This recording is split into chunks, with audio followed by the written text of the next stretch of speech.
Good afternoon, everybody, and welcome to the webinar. Today's webinar, we are kicking off our third year in the Beyond the Numbers series, and we're talking all about cholesterol management. But this year, we're going to put a little bit of a spin on things, and we're going to kick off today talking about healthy eating. I know I should eat healthy, but why is it so difficult? Before we get into the meat of the presentation, we have a couple of things to talk about. First, these are some important things that you should know. All attendees are in listen-only mode. If you can't hear, hopefully you can see the slide because that sounds silly. Check the audio button on your personal computer to make sure you have the sound on. That's typically an issue that we experience. Please type your questions into the Q&A box at any time during the presentation. We'll read your questions during the question and answer period at the end of the presentation, but you don't have to wait. You can type them in now and they'll just be there in queue. The PDF version of the slides, as well as a recording of this presentation, will be available on the Mended Hearts and the National Lipid Association's website following the event. We do have handouts that are available in the handout section of the website. And we also will be posting those in the chat so you can download them straight from this presentation if you'd like. So this series is brought to you each year by three amazing nonprofit organizations. We have Mended Hearts, whose mission is to inspire hope and improve the quality of life of patients and their families through ongoing peer-to-peer support, education, and advocacy. The National Lipid Association's mission is to enhance the practice of lipid management in clinical medicine. And we have the foundation of the National Lipid Association, whose mission is to improve the welfare of patients and families affected by cholesterol and triglyceride problems. Before we go, we're going to do a really quick quiz here. It's a poll, so I would encourage you to join in. We want to know what you know about healthy eating and making smart decisions. So I'm going to launch your poll, give everybody a minute to answer, and we'll see if you all have the same opinion at the end of the webinar. So if you, hopefully you can see the poll. Yep, there we go. We've got some people answering.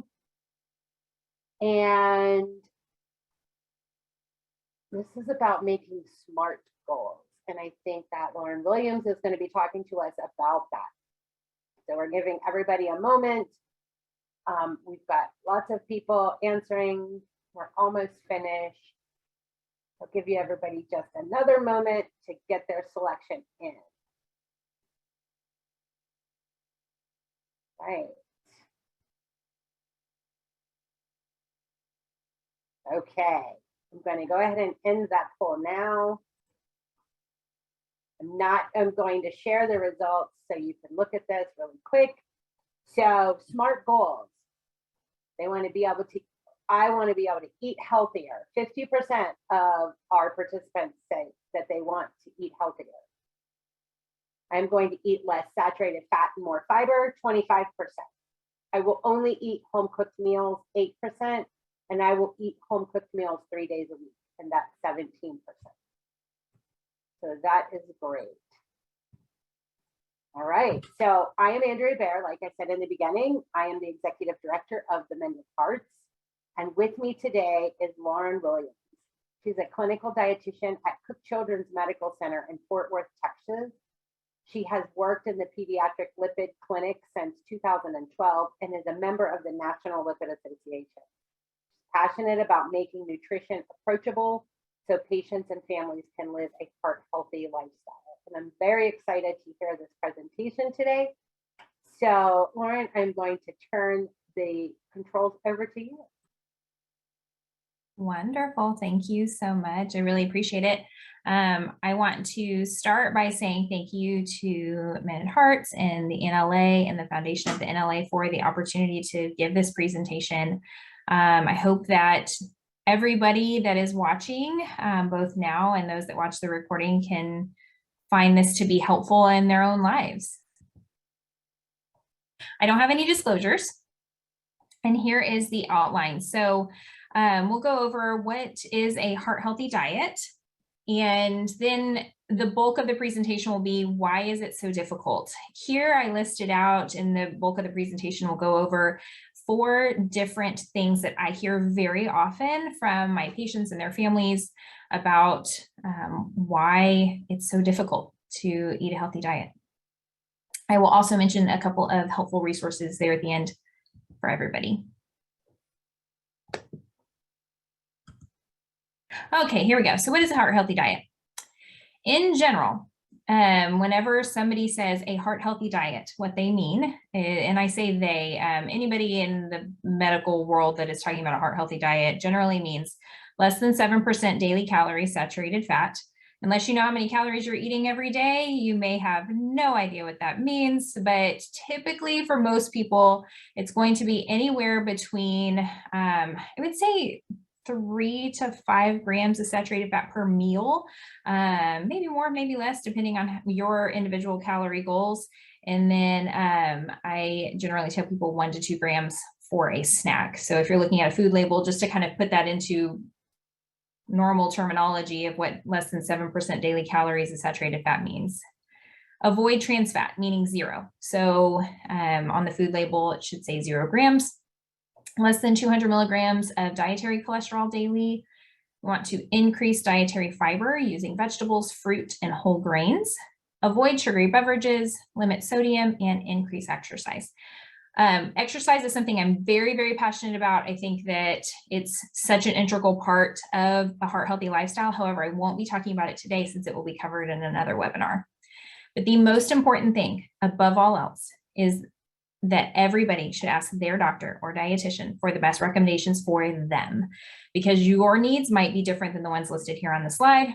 It's going to be different than your family, your friends, your neighbors. Everybody's nutrition is individualized to them, their needs, their labs.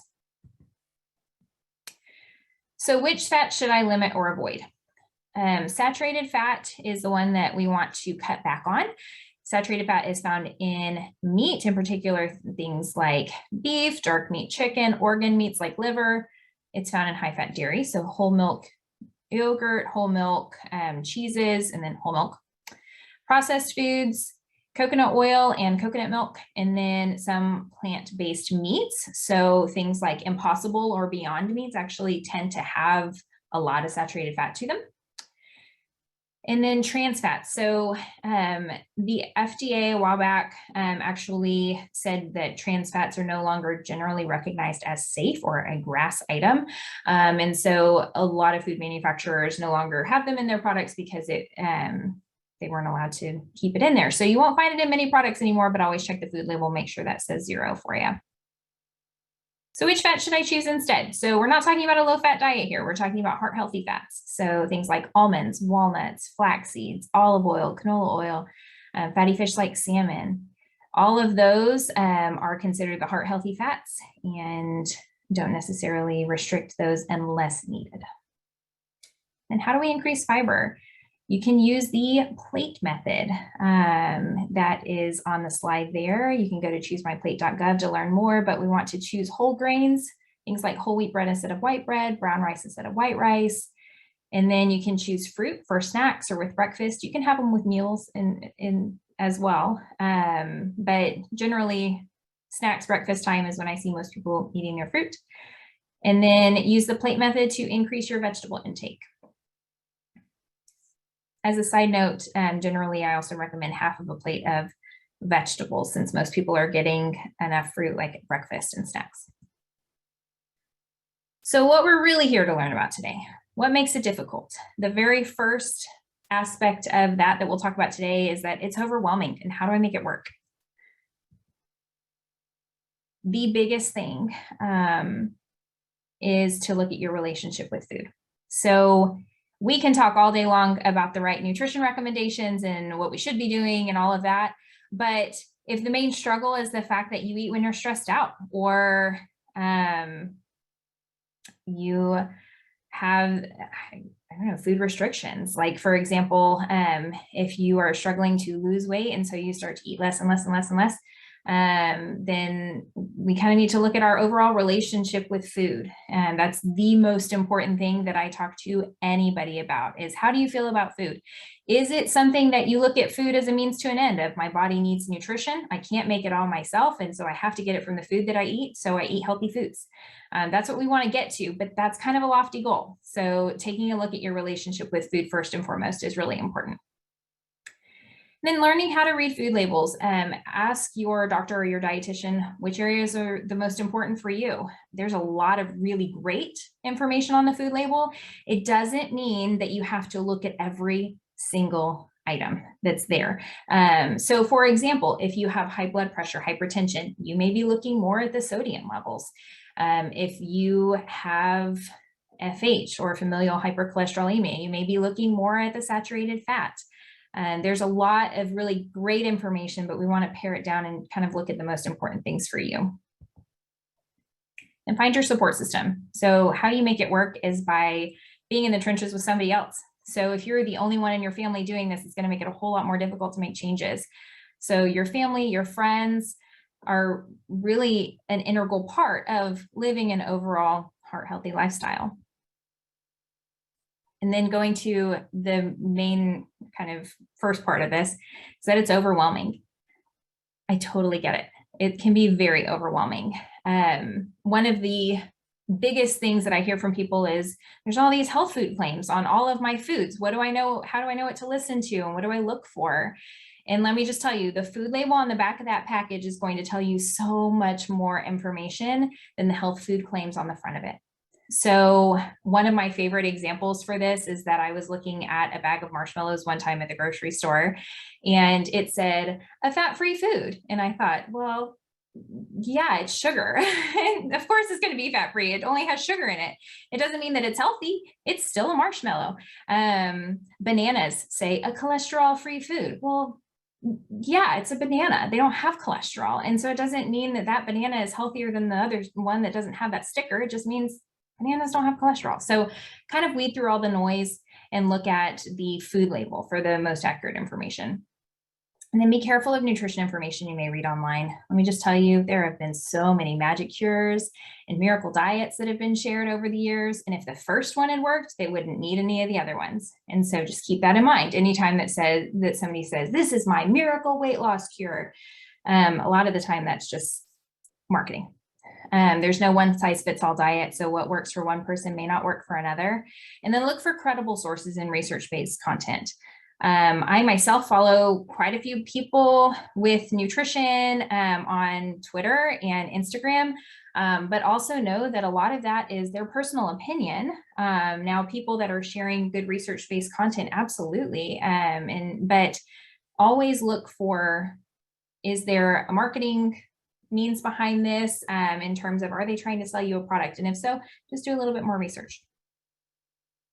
How do I make it work? So this is one of the biggest things, and this is actually where the poll comes into play. We will talk about what is a SMART goal. So SMART is an acronym, and I put the information for SMART goals there on the left-hand side of your page. So goal setting, we want it to be specific. We want it to be measurable, attainable, relevant, and time-bound. We want to have a goal that we can actually check the box, not some ambiguous thing that we can't measure. So we want to keep it simple, choose 1 or 2 changes to make it a time so that it's not as overwhelming. So for example, if I eat out every single day for lunch at work, then my SMART goal might be, I will take my lunch to work 2 days per week. And start with something that you can actually achieve. And it doesn't mean that you can never make another goal. So once you accomplish this goal, you can move on to the next one, but we do want to make something that we can kind of check the box, so to speak. So the specificity of this goal is, okay, it's going to be about lunch and about eating out at lunch. It's measurable. I'm going to take my lunch 2 days per week. And it's attainable. If I never take my lunch to work, do I really think that tomorrow I'm suddenly going to become this new person and I am going to have the time to pack my lunch 5 days a week? No, absolutely not. And so I might be able to do that for a week or two, but after that, life is going to happen. And then I'm going to get frustrated because I said I was going to do 5 days. But guess what? If I say I'm going to do it 2 days per week and tomorrow doesn't work out, that's okay. I've got another day. And so having something that's actually attainable. Another example of a SMART goal is I will only have 1 soda per week. So if you're drinking 3 or 4 or 5, think, okay, I can do this. I can only have 1 per week. And then that's something that is smart. You can actually achieve it and be realistic. Like I said, another example is if you don't cook, unless you're going to go to culinary school and you're going to practice this and all of this is going to happen by tomorrow, then don't think I'm going to cook all of my meals tomorrow. Well, maybe think I'm going to try one new recipe this week. And then also be realistic with your time as well, because these things do take more time, which kind of brings me to my next point is that I hear from a lot of people that this takes way too much time. Prioritize 1 or 2 goals at a time. Don't try and tackle everything all at once. And then make simple meals. You don't have to have this great culinary creation for every single meal. Feel free to keep it simple. And then use kitchen gadgets wisely. So if you work during the day and you know that, hey, I get home at 6 and then we have all the things to do in the evening, I'm not going to have time to cook. That's okay. Use a slow cooker, or you can use a pressure cooker or an air fryer, all of those that are there on the screen. And then plan your meals too. So in terms of meal planning, I usually tell people, pick a day where you might have a little bit more time. So for example, like a Saturday or Sunday where you might have a little bit of time to sit down and think through your week. Look at your calendar and think, okay, Monday through Friday, what do we have going on? And then look at the days that you know there is going to absolutely be 0 time to cook, and either throw something in the slow cooker or just know I'm going to eat out this week, and also that's fine. Look at that day that you're going to eat out and choose, say, 2 places that you might be able to go based on your activity. So for example, if you are a working parent and you know that your kid has soccer practice on Tuesday night and there's no way you're going to be able to cook something, you know you're going to go out to eat, think, okay, what's by the soccer fields that we could go and eat? Have those 2 choices. As a mom, I can say that would be usually talking to my kid and saying, which one do you want, this one or this one? And then just know, like, plan ahead of time. And then on the other days, maybe you have a day that you plan something for the slow cooker. Maybe you have a day that you know you're going to have a little bit more time so you can actually cook at home. And then whenever you're planning your meals, think, what is my protein or my main dish? What is my starch? What is my vegetable? Kind of following that plate method. So for example, if I'm thinking of what's going to be for dinner on Thursday night, tomorrow, then I think, what is my protein going to be? Okay, I think I'll have time to grill some chicken. And then what is my starch going to be? Let's do roasted potatoes. And then what's my vegetable? I'm already roasting potatoes. Let's go ahead and throw some carrots on that same sheet pan, and then boom, you've got dinner. So thinking about all of your meals ahead of time can be very, very helpful and a huge time saver, because there's nothing worse than it being dinner time. You're already hungry, your family's hungry, and then you're trying to decide what everybody is going to eat. And inevitably, if you're like me, you think, oh, forget it. And then you go to a fast food place or something else. And then work to decrease eating out, but you don't have to completely avoid it. So that's another thing that I hear people say is, we just won't eat out anymore.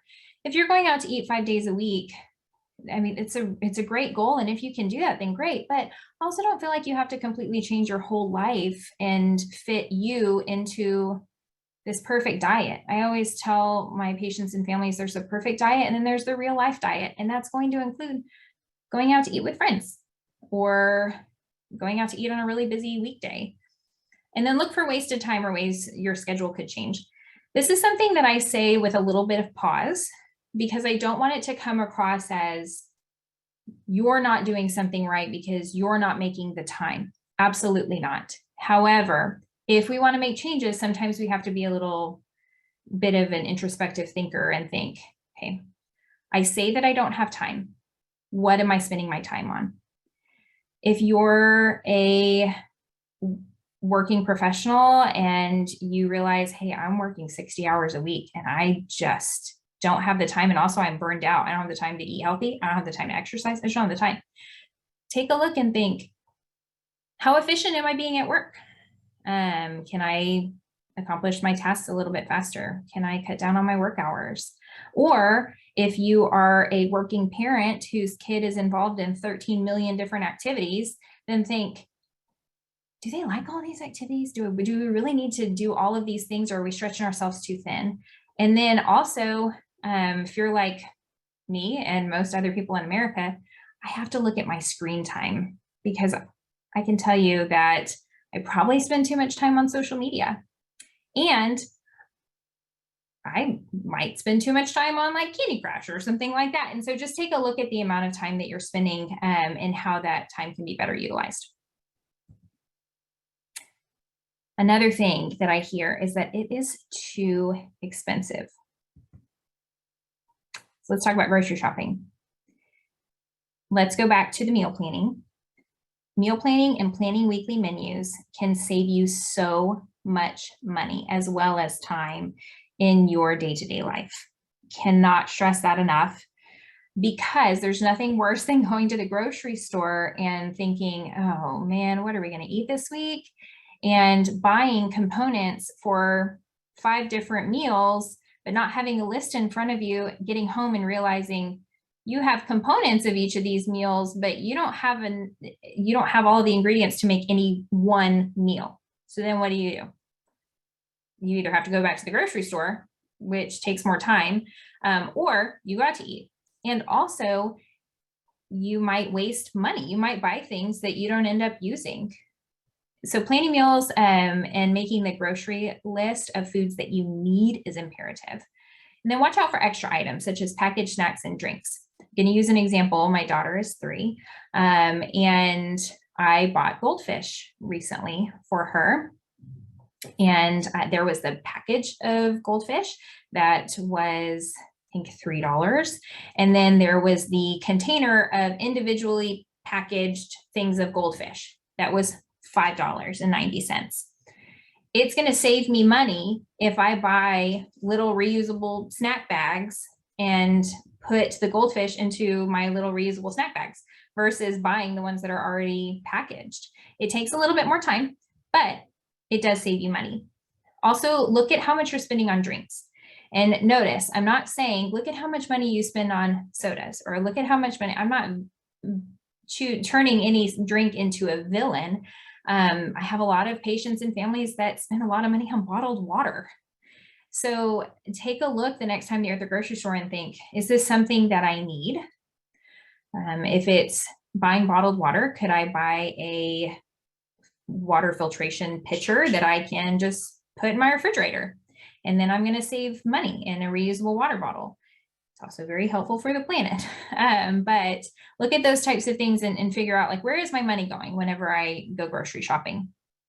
Coupons can also be your friend in this, except for if it's a buy 2, get 1 free, and it's something that you will never, ever, ever use 3 of, then it's just a waste of money. So be careful with those, but coupons can be found in your local paper, websites, or grocery store apps. Buy store brand items when you can. Shop in season for produce, or try canned or frozen fruits and vegetables.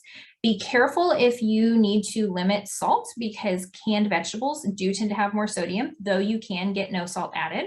It will change the taste or the flavor. But also for fruits, look for those that don't have added sugar if you're buying frozen fruits. So there's a big difference between buying frozen strawberries and frozen strawberries that have like the sugar syrup. Cook with plant proteins as well. That can help you to stretch a buck. So adding beans or lentils to whatever you're cooking can help you add more protein, but also helps kind of stretch out the amount of meat that you're using. And then limit portions of meat to 3 to 4 ounces. It's about the size of your palm without your fingers, or the size of a deck of playing cards. This will help you, because if everybody is eating their correct portion, then 1 pound of meat serves 4 people. If everybody's eating a third or a half of a pound, you've automatically doubled the amount of meat that you have to buy, which costs more money. And then talking about eating out, in terms of looking at fast food chains, yes, it's more expensive to get an entree salad than it is to buy a burger a lot of the time at fast food chains. But a lot of the time you can choose a side salad or fruit instead of French fries for no extra charge. And then choose chains that have better options. So I'm not going to name, I have the ones that I'm thinking in my head, but I'm not going to name any specific chains, but just think about it. I mean, what are the chains around you that you think, oh yeah, no, there's nothing healthy there? And then look for deals such as a loyalty program. So if they have an app where you get points and you could potentially get items for free. So for example, maybe after buying so many grilled chicken sandwiches somewhere, you get one for free the next time, and that's going to save you money as well. And then at restaurants, order water. It is getting more and more expensive to buy a beverage at a restaurant. Plus, a lot of the time those are sugary drinks anyway, so just go for some water. Add some flavor with lemon and lime for the water. And then try sharing an entree. A lot of them are large enough to do so. If you don't feel like the entree is going to be large enough, whenever you split it in half, then maybe you each get a side salad as well, and you'll still save $1 there. Then customize your order. So there's no extra charge for light cheese or substituting a side dish a lot of the time. And then my favorite, but then also one of the most difficult things that I hear is it doesn't taste good. So you don't want to be eating cardboard or quote unquote rabbit food. Start with small changes. So if you know that you absolutely hate vegetables, then I'm not going to expect you to eat all the vegetables tomorrow. That's okay. Maybe you change a side dish, or you choose chicken 1 or 2 nights instead of beef. So down here in Texas, especially now that the weather is nicer, we're going to get into grilling season, and people are going to be doing a lot more beef and things like that. Maybe try grilled chicken or grilled fish instead. And then make your usual foods a little bit healthier. So you can try oven fried chicken or do it in an air fryer versus frying in oil. You can use ground turkey breast instead of ground beef. If you add a little bit of steak seasoning and a little bit of Worcestershire sauce, it tastes more like beef. Little tip. Also be careful with ground turkey though, because they've gotten a little tricky, and sometimes the ground turkey breast has the same fat percentages as ground beef. So, or not ground turkey breast, but the ground turkey has the same percentages as ground beef. So look for ground turkey breast, or you can look for like the 93 or 99% lean. And then use lower saturated fat products when you're cooking. So look for things that you can substitute. Whenever I'm cooking and I'm looking at a recipe, I'm constantly looking at, okay, how can I change this? Because I need to watch my saturated fat intake. And so how am I going to change this recipe? One way that I've done it a lot is instead of using full fat sour cream, I use non-fat plain Greek yogurt. It has the same flavor, that same tanginess as sour cream. And a lot of the time can't even tell that there's a difference there. And then use seasonings. By all means, healthy doesn't mean flavorless. So feel free to use herbs. They don't add any calories, any salt, any fat. And then look for seasoning blends with no added salt, herb blends, and then use garlic powder or onion powder, not garlic or onion salt, because then that will add more sodium.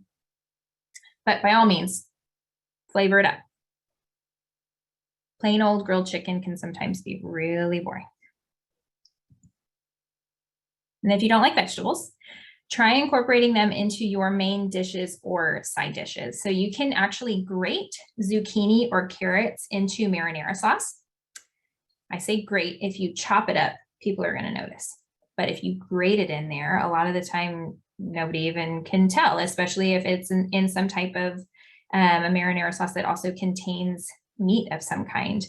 Like I'm thinking I've made spaghetti before with a meat and marinara sauce. And the ground meat kind of masks the grated carrots that I have put into it. And then you can mix mashed cauliflower into your mashed potatoes. Notice I said you can mix them into mashed potatoes, not you can replace your mashed potatoes with mashed cauliflower. There's different schools of thought on that, but what I have found in talking to families is that a lot of the time, if people are not vegetable fans, the texture difference whenever they think, oh, I'm going to have mashed cauliflower, it's going to taste just like mashed potatoes. The texture and flavor difference completely turns them off to where they'll never try it again. Versus start small, get some mashed potatoes, mix a little bit of the mashed cauliflower in, that way you're at least incorporating some. And then mix broccoli into your, open-ended, mix broccoli into whatever you want. I apologize for that. You can actually mix broccoli into pasta dishes, or I've even seen a lot of recipes that open up a chicken breast, kind of butterfly a chicken breast, and you can put in broccoli or spinach inside of the chicken breast in like a reduced fat cheese, like a little bit of reduced fat grated cheese. So you can actually incorporate vegetables into the main dishes that you're cooking. Try roasting them in the oven or grilling them for added flavor. So for example, cauliflower, not to pick on cauliflower, but in particular, cauliflower can be pretty darn bland if you just steam it and that's it, and you don't add any extra flavor. However, there is something magical that happens in the oven whenever you roast cauliflower in the oven. It gives it so much more flavor. And for those that don't like mushy, roasting them in the oven is the way to cook them, or the air fryer. But you can actually preserve some of the crunch of the vegetable by one, not overcooking them, and two, roasting them in the oven. You can find new recipes to try. So there are a lot of recipe websites that have a heart healthy section, allrecipes.com, eatingwell.com, foodnetwork.com. The American Heart Association has some ideas. And then also meal delivery kits can help you change up your normal food routine. So for those that kind of just get stuck in a rut with, Lauren, we're eating the same chicken 5 days a week and it's starting to drive me bananas. I get this all the time. I actually got this yesterday talking to a family that they said, I have to have other options. I'm getting so tired of chicken. But they were cooking chicken the exact same way every single time. And so if you get into a rut, the meal delivery kits, thinking like Blue Apron, Home Chef, HelloFresh, Every Plate, there's so many out there now. Look at those, and sometimes you can look at their websites and just look at ideas and get some really great ideas. Or if it's more convenient for you and it's going to be helpful for you, maybe try a meal delivery system that can deliver the food to your door. And that way you can kind of have some ideas for new foods to try. Be careful with some of those because some of the proteins tend to be high saturated fat. So for example, what I have found, I've tried 4 different meal delivery systems in the past just to try them out. And what I have found is that a lot of the time, if there's ground beef involved, it tends to be a higher fat. So I don't buy 80-20 ground beef at the grocery store. I'm buying 93-7. Well, what I get in the meal delivery kits, I can't customize the percent fat that they send me. So be careful with those. Customize if you can. Choose chicken or fish. And then set your food preferences to mimic your dietary needs. So a lot of the time you can specify if you need something that's lower fat, or they have like a Heart Smart section on a lot of these meal delivery kits. They are more expensive, but they are convenient and they can give you new meal ideas. So if it's within your price point, then it's something to consider. Oh, one thing to note on the more expensive too, a lot of the time, going back to coupons, you can find coupon codes online for a lot of these if you would like to just try them out. In summary, for a heart healthy diet, we want to work to choose unsaturated fats. We want to lower saturated fat and avoid trans fat. We want to lower sodium and increase our fiber. The goal is to work to incorporate 1 to 2 nutrition changes at a time, not to have the perfect diet. I recommend using the plate method to plan meals. So half a plate of vegetables, 1/4 plate starches and grains, 1/4 plate lean protein. And then you can save time by making simple meals or using kitchen gadgets to help you cook. One thing that I didn't mention in that section too is feel free to use your time wisely. So for example, if you are making chicken one day, buy the bigger thing of chicken and then bake off a bunch of chicken breast, and then you can either slice it, chop it, whatever you want to do, pull it apart, and put it in your freezer, label it, date, and what it is. put it in your freezer. And then that way, the next time that you go to cook, you're already halfway there. So you already have that chopped up chicken in the freezer that you can just pull out, defrost, and incorporate into your meal. And then make a meal plan and a grocery list to help you save money at the grocery store and to help on cutting back on eating out. And healthy does not have to mean boring. So use herbs and spices to your advantage whenever you are cooking. Take home messages. Healthy eating does not have to be overwhelming, expensive, time consuming, or bland. It can be if you make it, but there are ways to avoid those things.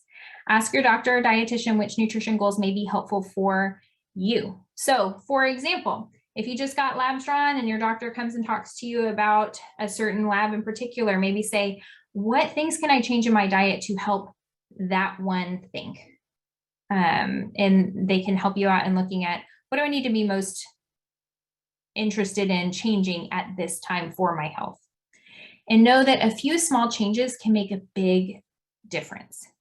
So go easy on yourself. You're not supposed to have the perfect diet. I don't know anybody that does. And if they say that they do, they're not being truthful. Everybody has things in their diet that are not considered healthy, but also that's okay because moderation is key. And it helps you to stick with long-term overall healthy lifestyle instead of this super regimented, making nutrition and food every day absolutely no fun. So make a few small changes. It can make a huge difference. And you can check out learnyourlipids.com or mendedhearts.org/lifestyle for just some more information. I love both of those websites. And I was kind of playing around on the Mended Hearts lifestyle page too, and they have some really great articles and everything. So you can check those out for some more information. Thank you guys so much. I'll turn it back over to you guys. Thank you so much. That was great information. And we have a lot of questions, so we'll dive right in. I was laughing because one of the questions is one of my questions that I just asked somebody yesterday. So somebody was reading my mind. I think we'll come back to the quiz only because I want everybody to have time to get their questions answered. So we will start taking some questions now. And so the first question is, how much has lipid management reduced heart disease? So that's a broad question, but has it reduced heart disease overall? How much has, say it one more time. Lipid management, so managing lipids, has it reduced heart disease broadly? The answer is yes. I mean, there's a lot of really great studies that are out there. I'm being broad as well because I will be 100% honest with you. I'm more of the, I will take notes and I have the studies, but in order to recall this author at this date and this time, I'm not good at that. I have them in my desk, but there are some really great studies that are out there looking at those that have the same overall lipid numbers, and finding that those that follow an overall heart healthy lifestyle have fewer cardiovascular events long-term than those that are not following a heart healthy lifestyle. Now, it can always be argued, and one of the things that I often talk about too is that nutrition's not done in a vacuum. So it's great to have research and everything, and it tells us a lot. However, unless you put every single person in an inpatient setting and control every single thing that they're eating and drinking, you're never going to know exactly what's going on in all of these things. So I think that the biggest thing is figuring out in the studies that have been done, it has shown that there are fewer cardiovascular events, and not only cardiovascular events and better lipid management, but lower rates of, I mean, there's higher rates of cancer tied to unhealthy lifestyles. And so I think it all kind of plays in together. But yes, there are some studies that say that. Great. So this question, do the popular diets such as keto or even intermittent fasting, are they effective and safe for anybody, but for lipid management?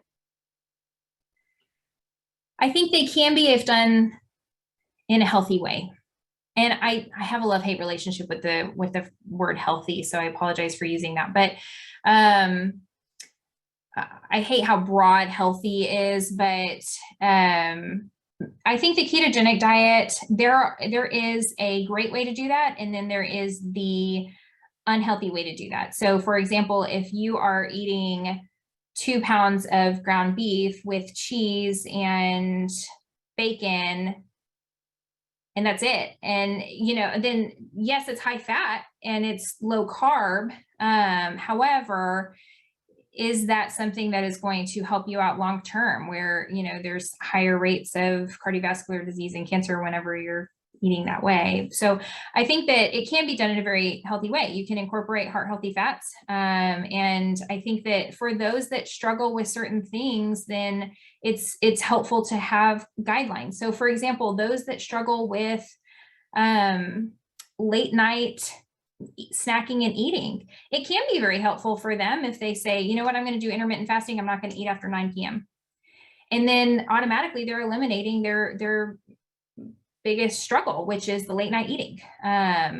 Or for the ketogenic diet, if somebody's main struggle is sugary beverages, that's automatically eliminated. And so you don't have to worry about that anymore. And so, yeah, it's going to help you out if that's your biggest struggle. So it really is individualized. And I really encourage people, talk to your doctor, ask to speak with a dietitian, and they can figure out what's most helpful for you. What I don't like is the people that say that the keto diet or a low fat diet or intermittent fasting is going to solve all the problems, because that's not true for everybody. Great. So this is a great question. How do I avoid succumbing to unhealthy food choices when visiting friends in their home with my wife or family without being rude or offensive to our hosts? It's a great question. I think it depends on the situation.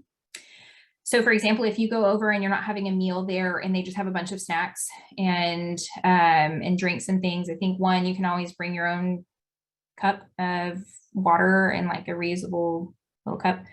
And you can have that for your beverage. If you know that they have XYZ that you're going to be tempted to drink, if they have a bunch of sodas there and you're a soda fiend and you want to avoid that, then bring your own beverage that is going to be right for you. If you're going over for a meal, a couple things that you can do. You can talk to them beforehand. If they're a friend of yours, then I would say be open and honest and just say, hey, you know what? We're really taking a look at our overall lifestyle right now, and we're trying to fill in the blank. So we're trying to make sure that we eat a vegetable with each meal. Can I bring a vegetable with us whenever we come? Can I contribute to the meal in that way?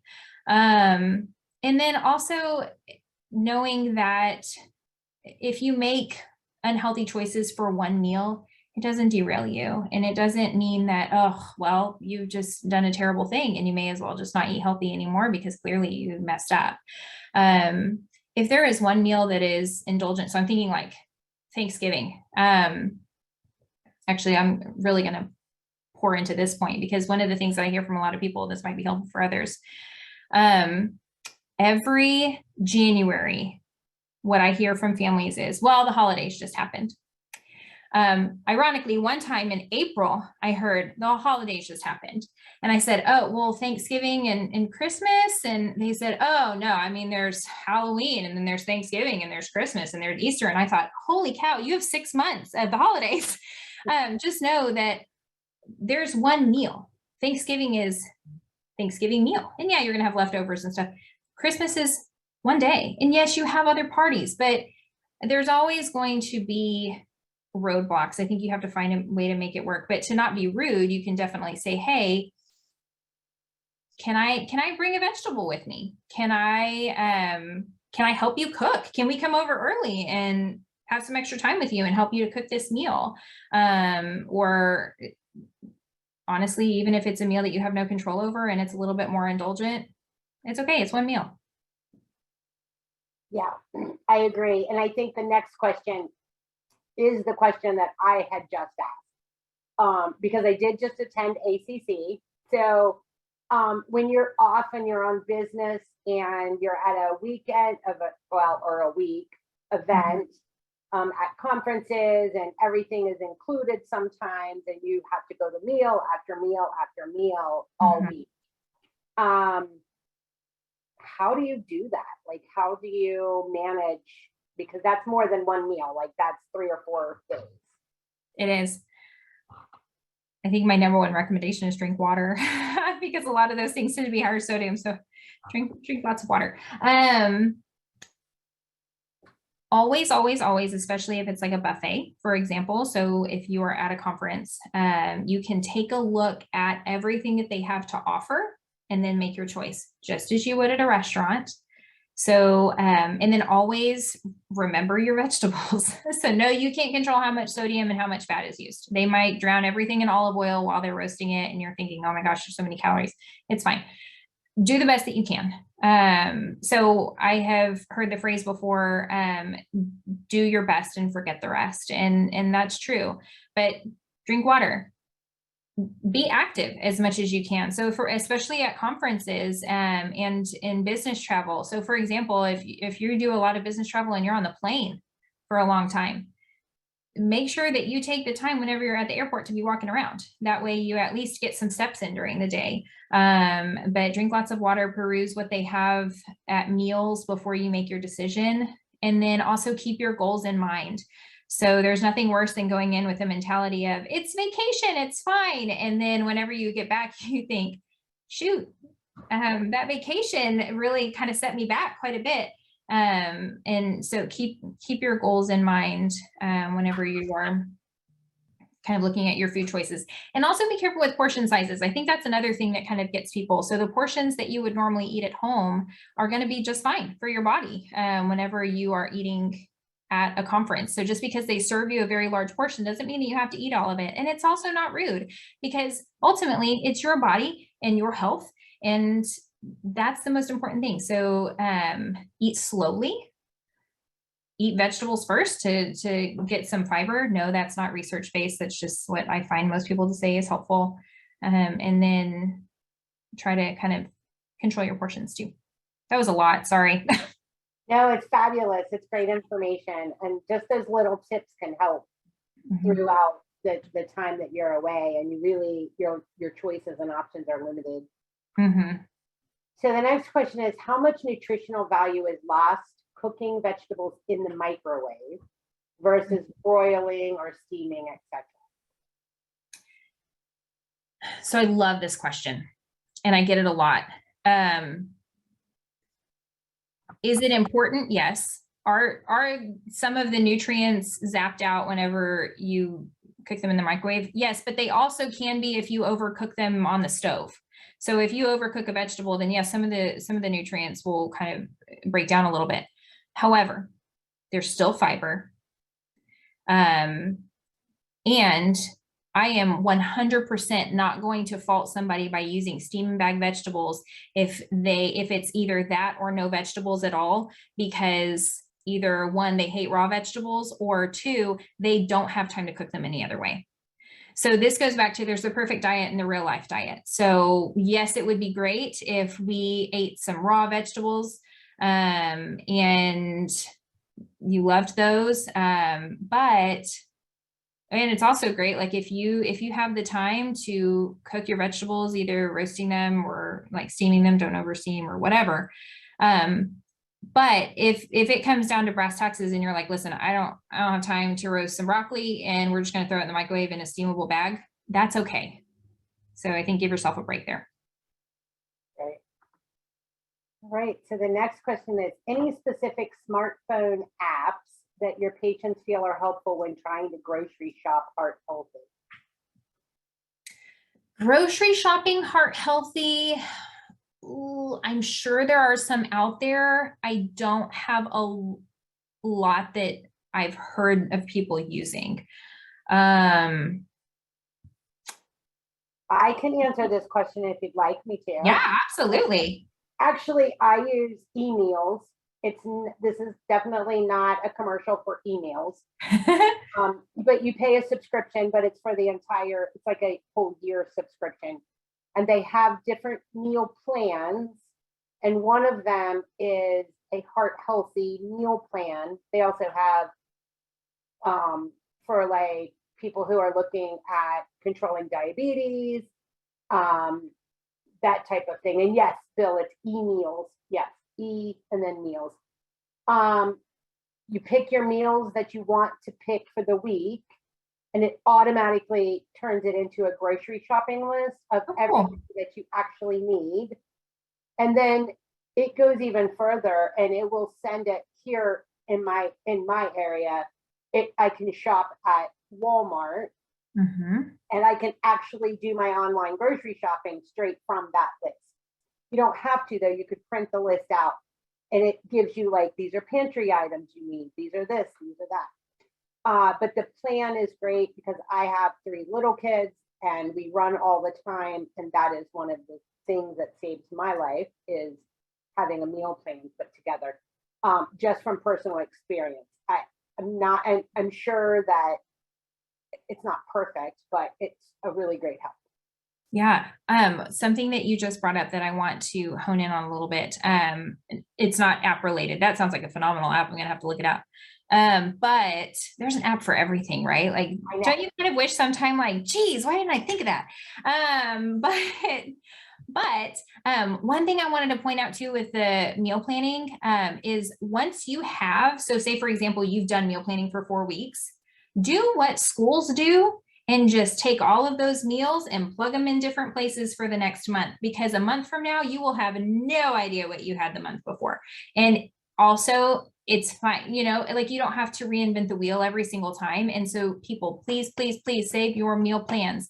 Don't throw them out, because you can just reuse the same meals. Yeah, absolutely.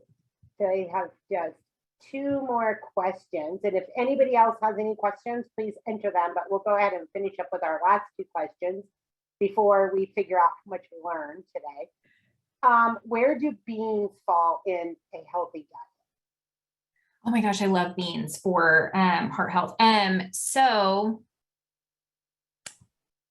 can I make everybody laugh and say, have you have you heard the whole beans, good for your heart? I'm not going to finish the rest of it. You can Google it. But they're really, really phenomenal soluble fiber. And also they're a great protein source. Yes, they do have carbohydrates to them. So if you have diabetes, then of course, you know, account for the carbs there, but really great protein, very inexpensive, heart healthy protein option. There's so many different varieties. You can incorporate them into a ton of different meals. And also you can buy them fresh and cook them yourself. You can also get them in the can with low sodium or no salt added, depending upon your sodium needs. But there's such a great source of fiber, and most Americans are not getting enough fiber. And so it can be such a really great way to stretch a buck and to get your fiber and your protein. Fantastic. And the last question is, what are some fatty fishes other than salmon? It's a really, really great question.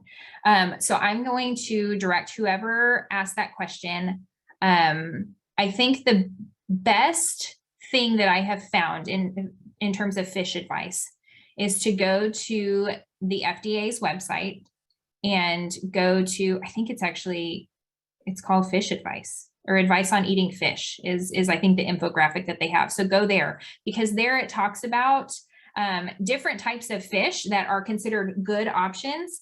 And then also looks at the serving size for different age groups, because yes, fish is super healthy for us and it's great. However, 1, you want to make sure that the mercury content, you're not going overboard. And 2, look at the portion size, because the portion size for your kiddos is going to be different than for adults. And so, oh yes, Leslie, put it in the chat. You're phenomenal. Go to the FDA.gov site, and then they have a really great PDF that's 2 pages, has a ton of information. Fabulous. Yeah, fish always throws me, because I'm always like, which one is the best and which one? I mean, salmon tastes the best. My kids love it. But that's probably because it's full of fat too, right? That's probably not the healthiest. Well, it's a really great heart healthy fat. But they love it. Well, yeah, that's good to know. That's good to know. Yeah, absolutely. And you do have to be careful with some fish too. I mean, in terms of like the cholesterol content of certain fishes and everything, it can be a little bit higher, but again, everything in moderation there. And if you're sticking to the serving sizes per week, then it can be a great way to go. I also have a ton of people that hate fish. If you are a person that hates fish, please don't feel like you have to start downing copious amounts of salmon. It's okay. You can find other lean protein options and incorporate heart healthy fats other ways. It's perfectly fine. Great advice. Great advice. All right. So we are going to finish up with our poll. And we're going to ask you the same question. And that is one SMART goal that you can make. I'm launching the poll now. So let's think about what we talked about and what a SMART goal is and see if our answers have changed.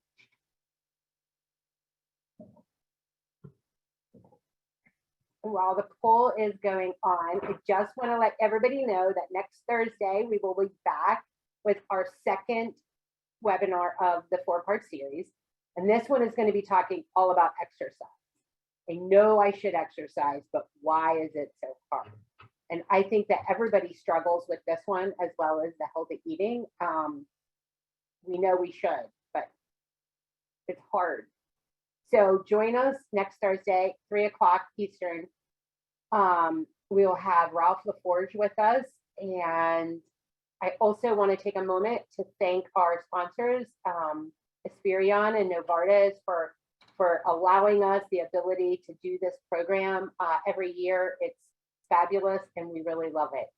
So I'm going to go ahead and end the poll in just give everybody 5 more seconds, just in case anybody wants to answer.